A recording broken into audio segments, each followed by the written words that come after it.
When G8 leaders gather for their summit in the secluded presidential retreat Camp David this week, they'll be surrounded by a world of troubles, from security and international terror groups to the fragile state of the global economy.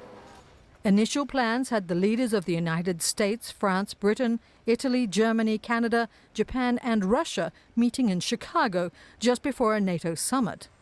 The White House changed the venue, and now the world leaders will meet at a secure mountain location northwest of Washington, D.C. Well, I think with the G8, the focus is going to be on the global economy, obviously, and the non-European members of the G8 wanting to know what the European Union members are doing to basically save the Eurozone.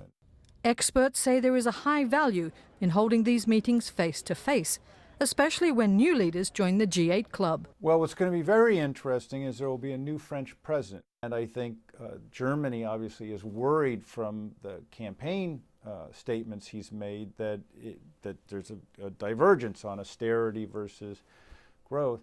And obviously the U.S. and others would be very interested in trying to, assess what Hollande has in mind. The host of each year's G8 summit frequently invites others to attend.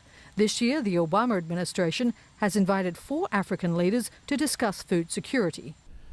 We would like the G8 to commit to an investment program that could lift 50 million people out of poverty this decade, that could stop 15 million children being stunted by malnutrition. Those are enormous goals that we can look for. From Camp David, leaders will then fly to Chicago. President Barack Obama's hometown kept to the North Atlantic Treaty Organization meeting, which will focus on the war in Afghanistan and other international security matters.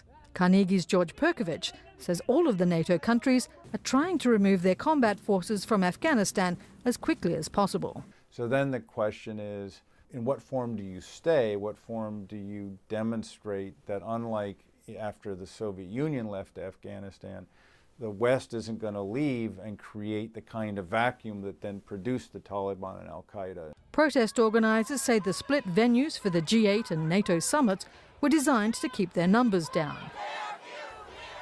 Previous summits have been marred by demonstrations turned violent. Tracy Brown, Associated Press.